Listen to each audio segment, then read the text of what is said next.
Here we go. So, all right. So I've got this question from a lady called Olivera Stevanovic from Serbia, and to my previous video, and she says multitasking, piece of cake for the genius mind of Mr. Dan W. Smile.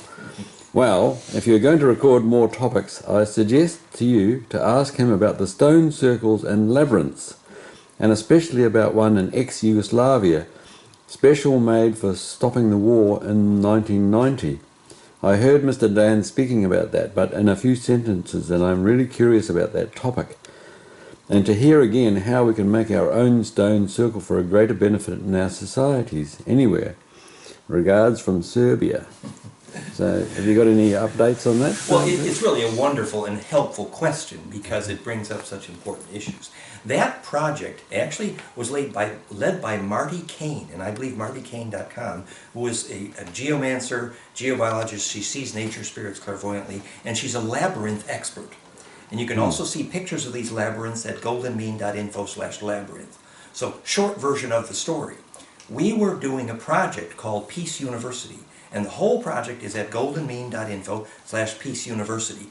And the theory was that you could actually create peace by healing magnetic lines. And here's how the story goes.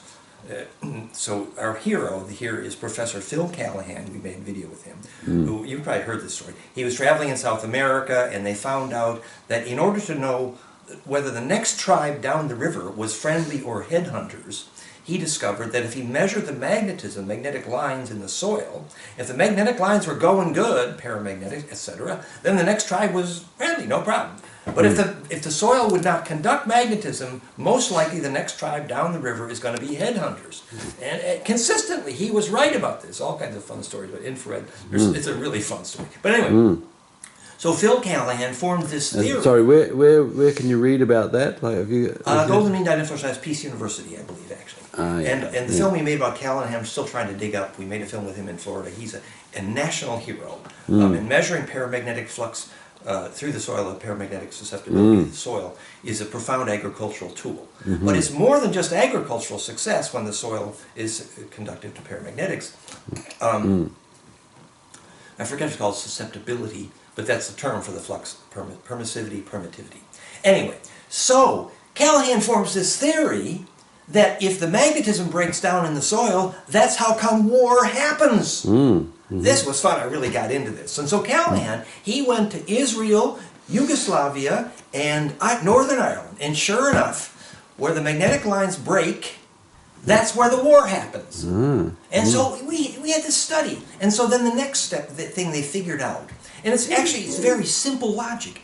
Village A and Village B are here. Their collective plasma, collective unconscious ancestral memory, if they can't make phone calls between the villages, it's like the phone lines are broken between the villages, so they're more likely to fight. Right. Except in this case, the phone line is the magnetic conductivity of the soil. So basically, you need the energy lines working in the soil, or you're going to have war.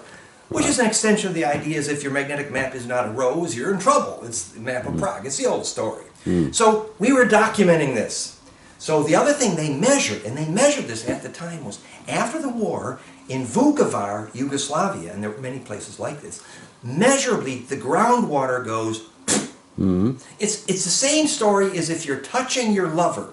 And when you're friends with your lover and you touch your lover, her skin turns pink because she sends her blood to the surface to feel you. However, if you're fighting with your lover and then you touch her, the skin's not going to turn pink because she doesn't want to feel you. Well, in the earth, her blood is her water. So, of course, if there's war on the surface, the water goes and disappears.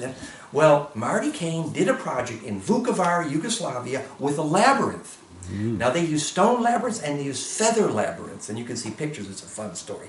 And actually they took the women, in this case touch permissive, coming of age and so on, and they took the women, they did the labyrinth work, and sure enough they measured the groundwater started to come back.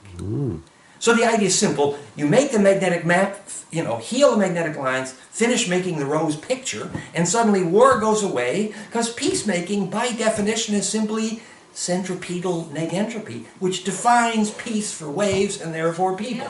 Right. So it's a fun story. Yeah, that's amazing. That's really great. So that's the story, and so she said they made it in 1990 to try and have a positive influence on the war in Yes. Yugoslavia. Well, and so but what they did determine is they were able to re-attract the underground water. The very important. And so the point is that labyrinth making and stone circle making.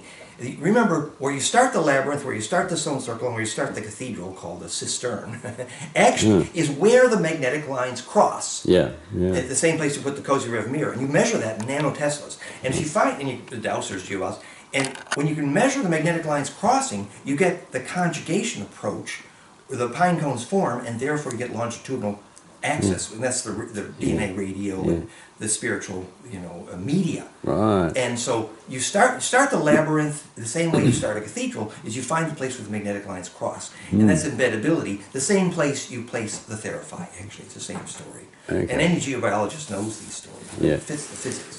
And you did mention Prague as well, like Yes, the shape of a rose, did you say? Well, it's the famous old story. The original map of Prague, the actual layout of Prague, and there's actually some physics there, is literally a rose. And you can find that picture at goldenmean.info/bohemia. And our friend, what's his name, who wrote the book Mystic Prague, published. It's a very famous story. So the point was, even when we went to Prague, and Valerie, we experienced this together, that lucid dreaming and actually my clairaudience with ancestors worked better at the certain cross points in Prague, because the magnetic map is a rose. And it's simple. If the magnetic map of your bed and your house and your city looks like a rose, you attract charge, energy, life force, people, and money.